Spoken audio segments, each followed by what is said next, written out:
Hello guys, welcome back to my channel. ಯಾವಾಗೂ ಒಂದೇ ಥರ ಚಿಕನ್ ತಿಂದು ಬೇಜಾರಾಗಿದೆಯಾ? ಕಬಾಬ್, ಚಿಕನ್ ಫ್ರೈ ಅದೇ. ಸೊ ಇವತ್ತು ನಾನು ಮಾಡ್ತಿರೋದು ಚಿಕನ್ ಪಕೋಡ. ಚಿಕನ್ ಪಕೋಡಗೋಸ್ಕರ ಚಿಕನ್ ಬೋನ್ಲೆಸ್ ಚಿಕನ್ನ ತೊಳೆದುಬಿಟ್ಟು ಸಣ್ಣ ಸಣ್ಣಗೆ ಕಟ್ ಮಾಡ್ಕೊಂಡಿದ್ದೀನಿ. ನೋಡಿ, ಇನ್ನೂ ಸ್ವಲ್ಪ ದೊಡ್ಡದಾಗೆ ಮಾಡ್ಕೋಬೋದು, ಪ್ರಾಬ್ಲಮ್ ಇಲ್ಲ. ನಾನು ತುಂಬ ಸಣ್ಣದಾಗಿ ಕಟ್ ಮಾಡ್ಕೊಂಡು ಇಟ್ಕೊಂಡಿದ್ದೀನಿ. ಅದರ ಜೊತೆಗೆ ಈಗ ಸ್ವಲ್ಪ ಕರಿಬೇವು ಮತ್ತು ಕೊತ್ತಂಬರಿ ಸೊಪ್ಪು, ಪುದೀನಾನು ಹಿಡ್ಕೊಂಡಿದ್ದೀನಿ. ಈಗ ಒಂದು ಬೌಲಿಗೆ ಚಿಕನ್ ಪೀಸಸ್, ಕಟ್ ಮಾಡಿರುವಂಥ ಚಿಕನ್ ಪೀಸಸ್, ಸಣ್ಣ ಕಟ್ ಮಾಡಿರುವಂಥ ಈರುಳ್ಳಿ, ಪುದೀನ, ಕೊತ್ತಂಬರಿ ಸೊಪ್ಪು ಮತ್ತು ಕರಿಬೇವು ಮೂರನ್ನೂ ಹಾಕ್ತಿದ್ದೀನಿ. ಆ್ಯಂಡ್ ಈಗ ರುಚಿಗೆ ತಕ್ಕಷ್ಟು ಉಪ್ಪು, ರೆಡ್ ಚಿಲ್ಲಿ ಪೌಡರ್, ಕಾರ್ನ್ಫ್ಲೋರ್, ಕಡಲೆ ಹಸಿಟ್ಟು 1 ಕಪ್ಪಷ್ಟು ಕಡಲೆ ಹಸಿಟ್ಟು ಹಾಕ್ತಿದ್ದೀನಿ, ಮತ್ತು ಸಾಲ್ಟು, ಒಂಚೂರು ಶುಂಠಿ ಬೆಳ್ಳುಳ್ಳಿ ಪೇಸ್ಟ್, ಇಫ್ ಇಟ್ ನೆಸೆಸರಿ ಅಷ್ಟೇ. ನನಗೇನು ಬೇಡ ಅನಿಸುತ್ತೆ, ಬಟ್ ನಾನು ಒಂಚೂರು ಹಾಕಿದ್ದೀನಿ. ಅದೇ ನೀರೇನು ಹಾಕ್ದೇನೆ ಹಾಗೇ ಚೆನ್ನಾಗಿ ಮಿಕ್ಸ್ ಮಾಡ್ಕೊಳ್ತಿದ್ದೀನಿ.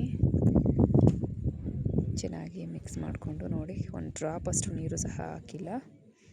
ಇದನ್ನೆತ್ತಿ ನಾನು ಒಂದು ಫ್ರಿಜ್ಜಲ್ಲಿ ಇಟ್ಬಿಡ್ತೀನಿ. ನಮ್ಮ ಮಕ್ಕಳು ಬರೋ ಟೈಮ್ ನೋಡಿಕೊಂಡು ಸುಡೋಣ ಅಂತ. ಅರೌಂಡ್ 4:35ಗೆ ಸುಡ್ತೀನಿ ನಾನು.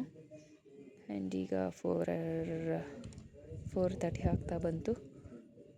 ಈಗ ಒಂದು ಬಾಣಲಿಗೆ ಎಣ್ಣೆ ಇಕ್ಬಿಟ್ಟು ಚಿಕ್ಕ ಚಿಕ್ಕ ಬಾಲ್ಸ್, ಅಂದರೆ ಗೋಬಿ ಥರ ಮಾಡ್ತಿದ್ದೀನಿ ನಾನು. ಗೋಬಿ ಬಾಲ್ಸ್ ಅಷ್ಟು ಎಣ್ಣೆಗೆ ಹಾಕ್ಕೊಂಡು ಚೆನ್ನಾಗಿ ಸ್ಲೋ ಫ್ಲೇಮಲ್ಲಿ ಸುಡ್ಕೊಳ್ಳೋಣ.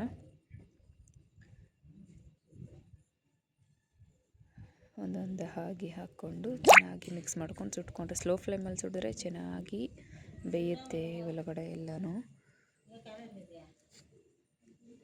ನೋಡೋದಕ್ಕೆ ಗೋಬಿ ಬಾಲ್ಸ್ ಟೈಪ್ ಕಾಣಿಸುತ್ತೆ ನೋಡಿ. ನಾನು ಏನೂ ಕಲರ್ ಹಾಕದೇನೆ ಮಾಡಿರೋ ಅಂಥದ್ದು. ಮತ್ತು ಇದನ್ನೇ ಏನು ಸಾಸಸ್ಸು, ಆನಿಯನ್ಸ್ ಎಲ್ಲ ಹಾಕಿಬಿಟ್ಟು ಗೋಬಿ ಹಾಕೊಬೋದು. ಗೋಬಿ ಟೈಪ್ ಚಿಕನ್ ಬಾಲ್ಸ್ನ ಹಾಕ್ಕೊಂಡು ಮಾಡ್ಕೋಬೋದು. ನಾನೇನು ಆ ಥರ ಮಾಡೋಕ್ಕೋಗಿಲ್ಲ. ಇಬ್ಬರಿಗೆ ಒಂದು ಬೌಲಿಗೆ ಹಾಕಿ ಸರ್ವ್ ಮಾಡ್ತಿದ್ದೀನಿ ಕೆಚಪ್ ಜೊತೆಗೆ. ಬಂದರು